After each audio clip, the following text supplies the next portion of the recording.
live on your tablet, phone, and the KUTV app. This is 2 News Live. Great to be with you. Thanks for joining us on 2 News Live. I'm Brian Schnee. We are following breaking news out of Grantsville. We'll get there in just a sec. We're going in depth tonight on some early season snowfall at some of our resorts. Paul Nelson joins us in just a moment, but also a long-form conversation with a woman who saw Jody Hildebrandt for therapy, for counseling.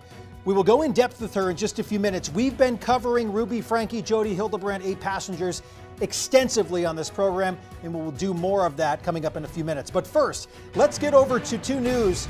Amanda Gilbert joining us live from Grantsville tonight. This is all about an incident at the high school. The police department confirms that officers were indeed searching the building after a student reported seeing an unidentified man enter the building there, and that person had a handgun. As I mentioned, Amanda Gilbert, I believe we have her. She is live outside the high school with some more details. All of this really unfolding shortly after 4 o'clock. We know the volleyball team was there in a bathroom stashed away. We know the football team was stashed away in a locker room. I say that because the school, in essence, was on a lockdown of sorts after this report came in. Amanda, how do things look in Grantsville right now, and what's the latest now?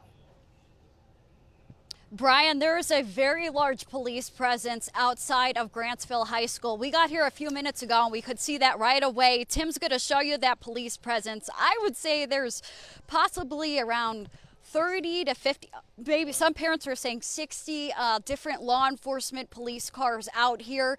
We did get some new information from Grantsville Police. Again, they say they're searching room to room. A student went to the football coach and reported seeing an unidentified man in the building with a handgun. Law enforcement has not been able to find that person. That is why they're doing this search. Again, at this time, no one's been reported being injured or hurt or anything like that. And this did happen after hours, but you know, there are activities and sports and things that go on after hours, so parents are being asked to pick up their students kind of on the southwest side across from a church as they continue. I mean, just very huge police presence, but I'm actually with a parent right now. I just met him probably about a few minutes ago. This is parent Jacob. You have a son, you said, that goes to this school? That goes to Grantsville High School, and I was pulling out of Grantsville Family Dollar and saw 2 cars racing by, and so I followed them and I pulled up the road, and they were the first 4 or 5 on duty. But when I saw them, they searched the kid, and then they were kind of hanging out, and then I kept seeing more and more and more cops, and then a few more rolled up and they went in with shotguns and ARs, and I was like, wow, something's going on. So that's when I posted it on Facebook, because I kind of figured it was a shooter. And have you met your student yet? Have you seen him? He's in Salt Lake. He was sloughing today, so. Okay, so you saw? So he's safe. What went through your head when you saw all those police cars zooming by? I was worried about my mom, because she lives down on that end of town. And then when I saw him turn up to high school and pull into the high school, I got worried, thinking, what's going on at my son's high school? But I didn't know where he was at that point in time. And then I rolled up and I called him, and he told me he was in Salt Lake, so he was safe. But when I saw him run, they kind of like ran backwards towards the football team, and I pretty worried, because that's all my son's friends. So it's pretty intense. I was pretty erect for a minute, but cops have not stopped coming in, so I'm glad that we can. I hope they find him. Have you been talking to the other parents? Are they getting they're all pretty nerved up, but they're excited. We saw the football team and the volleyball team run out a little while ago, and so that made us happy. And so now they just got to find the shooter. But I don't think anybody's been shot or anything, because the ambulance is right here. So yes, and again, police haven't confirmed if there's in fact someone in the building with a handgun. They have not found that person. This is again a student who reported seeing this. So also very much an active scene. We hope to have more information coming up at 6. Back to you, Brian. All right, Amanda, thank you very much. A very fluid situation, of course, in Grantsville, and hoping a positive outcome, as it seems as those updates have come in. We'll continue to go in depth on a number of topics tonight, but as always, as we have some of these breaking news sort of instances, you can join us here live at 5:30. I do know CBS Evening News is over on your television, but join us here for your local news, streaming live Monday through Friday at 5:30 right here on 2 News Live. We're always keeping up with the conversation on social media by using, of course, Facebook, Twitter, Instagram, all those things. So get in the know here and get in the conversation by sending us a direct message to weigh in. Let's talk about your weather. We should, because there's a lot of uniqueness to our weather over the last few days. Yeah, a live look at our roads right now. I mean, we've just seen the wet and rainy commute for everybody in different parts of the state. Sterling, this is near the Morgan area, I-84, and I typically think of this area as just nothing but a wind tunnel, so I'm happy that it's not today, but it is a very wet stretch right now. Yeah, a lot of wet roads there, and we have had some fairly decent rainfall through especially Davis, Weber counties. Those areas have seen some pretty good rains. So let's take a look right now at... We'll get to it in a second. Okay, I want to show off one or two more things here. Obviously, UHP asking everyone to slow down, but here is Brighton Head. I had the chance to ski here, not last year, but the year before, and I loved it. And they just so happened to be the first to spin those lifts last year. I think they're going to try to do it again here. They've been really excited about showing off these really great videos of the foliage, and they've got the red rocks out there. This is a special spot, Sterling. Yeah, it's beautiful, but that snow you see right there is going to be gone by the next few days as the temperatures climb. We're going to be back into the 80s down in the lower deserts. Again, November 10th, they're hoping to open up by, and I know here, don't worry, they are trying to just get everyone excited. Oh, yeah, of course. A little bit closer to home for some of us here along the Wasatch. Let's head out to Snowbird. This is looking over the Mineral Basin area. What basin? You can't see it in this camera. It's my favorite part. Trying to just see if you can get a glimpse of anything down there below. Mostly wind-blown snow up there. What, 11,000 feet, Sterling? Yeah, this it's is up there quite a ways. Yeah, this is definitely up there here compared to our, 43 and change here in Salt Lake City. So you got to hike up a little bit to get these conditions. Everyone getting excited for whatever opening day will be, whether it is early November, later. You never know. Let's let Mother Nature do the job. And let's take another angle of that. Yeah. Because when we do get that early snow in the mountains, it's a good thing. It's not going to be sticking around for the ski season, but it is going to saturate the soil. And that we love to do that before the fall, before the ground freezes. So the more moisture we can get up there before the ground freezes, the better. A little show and tell? A little time lapse here of today. Let's take a look at it from Unified Fire. Notice the clouds going that way, and then we get a bunch of rain, and now the clouds are going that way. Okay, so it's just... Explain. Please explain. Well, what's going on here? We had a little wind shift come through. It's the upper level axis of the trough.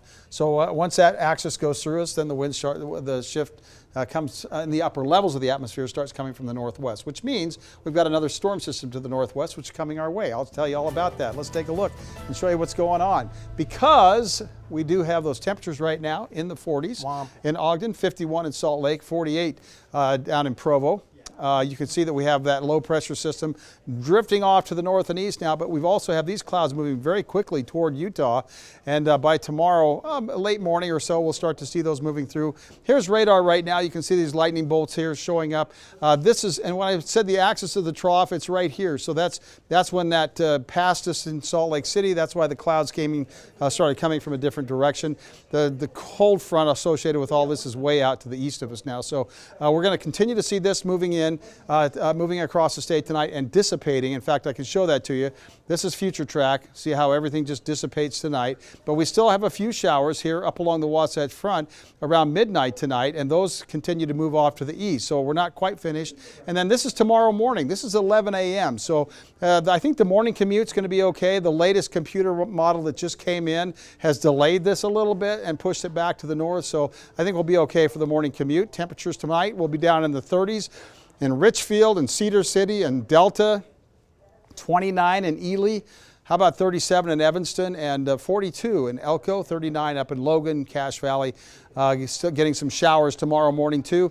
58 in Nephi, 61 in Richfield, 65 in Cedar City tomorrow. So we start the warming trend and then it continues because this giant high pressure, this is Saturday at 9 o'clock in the evening, this high pressure is right over the western half of the country, and we are looking at temperatures to stay generally above normal across through from the 8th. So that was the 7th. Now we go to the 8th through the 12th. We continue that above normal trend all the way into the middle of October. So it'll be kind of interesting to see how that plays out. The 90-day precipitation has us about average precipitation during that same period. So here's the forecast for the next 7 days. You can see those temperatures in the 70s. Then we're up to 79, and then how about 83? How about 86? Can I get an 87? Yes! Saturday and Sunday, I've got 87 degrees, so we've got those temperatures really looking nice. Overnight lows in the 40s and 50s. For Salt Lake City, yes, those temperatures right there around 56, 64 degrees on Wednesday, 69 on Thursday, Friday 73, and Saturday we'll see those temperatures in the mid-70s. All right, thank you, Sterling. It's interesting to think about those temperatures when we're showing you this Great Western cam up from the top of the Great Western lift there at Brighton Resort.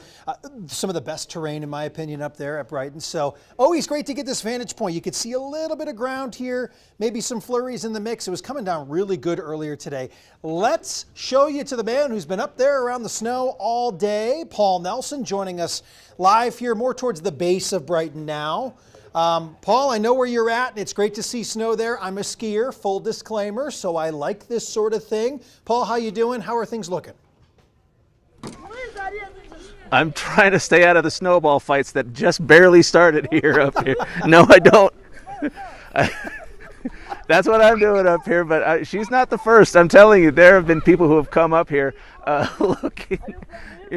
Hold on a second. There are people who have been up here just like throwing snowballs at each other, kind of taking a hike up the hills. Even still, a lot of other people are, she's still throwing them. A lot of other people are just coming up to kind of take pictures of the fall foliage. And as you can tell, the fall foliage is still here. You can see a lot of yellow and a lot of red up here by Brighton.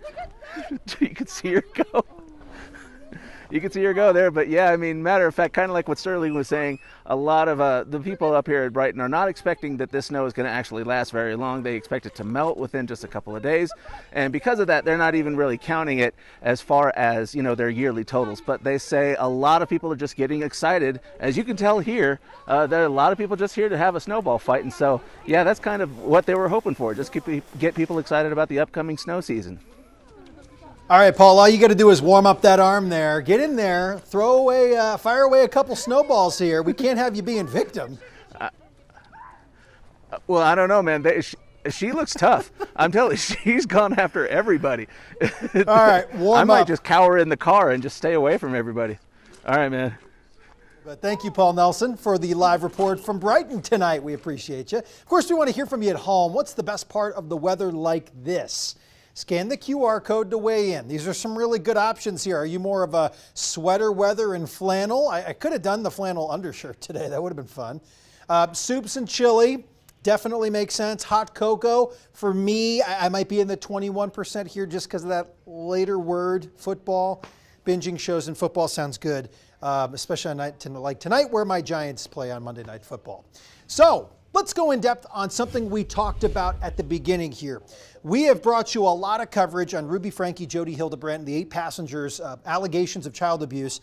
I just spoke with another individual today. She was a former client of Jody Hildebrandt. She went there as a single person. We've told you about a lot of people that went there for couples counseling. Not the case here. She was also not there in a reference from anybody part of the church or any sort of reference there. So there's some differences here, different perspectives. This was back in 2017, 2018 or so in Southern Utah, in-person, individual and group sessions. Take a listen. Brittany, what is your experience with Jody Hildebrandt? So years ago, I was made aware of Jody and her program and her therapy sessions, which I began in person here in St. George. I felt like her style was a little bit more maybe aggressive than what I had experienced in the past, which I thought was going to be a really good thing. I then joined her women's group, our weekly group sessions, and so I did that for nearly a year. What were those sessions like, the group sessions? Those group sessions were myself and however many other ladies, I would say 10 to 12 regularly. Same women, and had a expectation of joining every week, not missing any weeks, 2-hour-long sessions, probably similar to other group therapies where you are, checking in, you are asking for time if you need time with the group specifically. And within the group other rules were that you had to make a minimum of 7 calls a week, and you had to be available for a minimum a week. So you were on the phone a lot with these other group members, not so much Jody herself. If you wanted to speak to Jody or get help from her, you had to do one-on-one private sessions and then pay additional for those. In your individual session, right? Because I know you did the women's group, but in any of your individual sessions, when you had more of that one-on-one interaction, did anything stand out from those experiences? The one thing that I mentioned when I did speak to other friends about her and the program, she felt extremely uncaring. It felt like transactional. The group, I got a lot of validation or help within the group. I think it was having that level of support and accountability. You know, if you're going to be talking on the phone and talking about things for, you know, this many hours a week, it's kind of maybe a higher likeliness to work than a 1-hour session a week with someone else. But it just was like a general feeling of uncaring. I went there in a moment of like really deep despair, if you will. And it just kind of was like, well, either sign up and pay the money or see you later, you know? And I took that again as like, well, maybe that's the difference between her and others. You know, she's not really sympathetic or soft. It was kind of like, felt like pay the money, join the group, buy the books, buy the program, and see you later. What I haven't asked you yet is, what are your thoughts just on this whole situation after you heard that she was arrested and on these allegations of child abuse charges? You know, when I first saw her name in the news, I wasn't familiar with Ruby at the time, but her name is pretty specific, and I, you know, kind of went, that can't be. And, you know, of course it was easily identifiable to be her. I'm really shocked on the level of egregiousness, where, you know, her counseling was so much honest, humble, responsible, like almost like I said, military style of like beating that into us as the participants, as like, you know, you're to be this way, just like really, really, you know, aggressively. So to hear her main motto be like completely contradictory to her life and the things that she's doing was just really astonishing. Was there any instances of she using a shaming tactic with anybody, whether it was group or individual? I believe so. I believe so, in the sense that, again, maybe that uncaring coming across more like shaming. If you were going to allow it to affect you, like shame on you, like that's your own problem, as though, you know, we don't have human emotions and you should basically choose to just shut that off and deal with it. There was one more particular thing that stood out to me that she spoke about in the group, that felt a bit unprofessional at times, that I think at some point maybe her license was taken away. And she spoke about that kind of a lot. And I mentioned that because it was almost kind of weird that she mentioned that she was basically doing this higher duty to the world, this higher service, if you will, and that she was punished by society, you know, in the light of like taking her licensing away. But it was interesting how many times it was mentioned. I can validate some of the male perspectives that I've been hearing. It was very, the narrative was very much like, if your husband is not perfect, it is your job to leave him, and he is undeserving. And if he was to be living honest, responsible, humble, you know, these values, then he would be deserving. But it honestly, I'm actually glad you brought that up, because it reminds me, I remember telling a friend, it felt like if I had been married entering the group, I would be exiting the group as a divorced.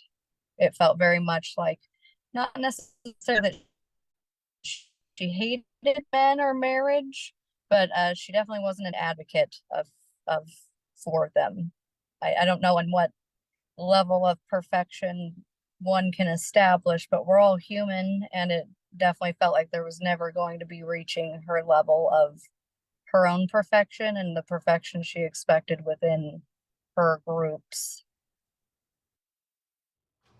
If you've missed any of our 8 Passengers content, we have a lot of it out there for you. It's on our YouTube channel, including this interview you see here with Jody Hildebrandt's niece, Jessie. We have a playlist right now with all of our coverage. Includes more interviews with people who are all very close to this case or have some sort of connection. So if you are intrigued as we await for the next hearing to be announced as it pertains to Ruby Franke and Jody Hildebrandt, you can get caught up on our YouTube channel in the 8 Passengers playlist. Thanks for watching 2 News Live. We will be here Monday through Friday, 5:30. You know where to find us. Streaming live, KUTV.com, the 2 News mobile app, Facebook and YouTube. Also, News On and Stir on your television. Have a great rest of your night. We're back tomorrow. See ya.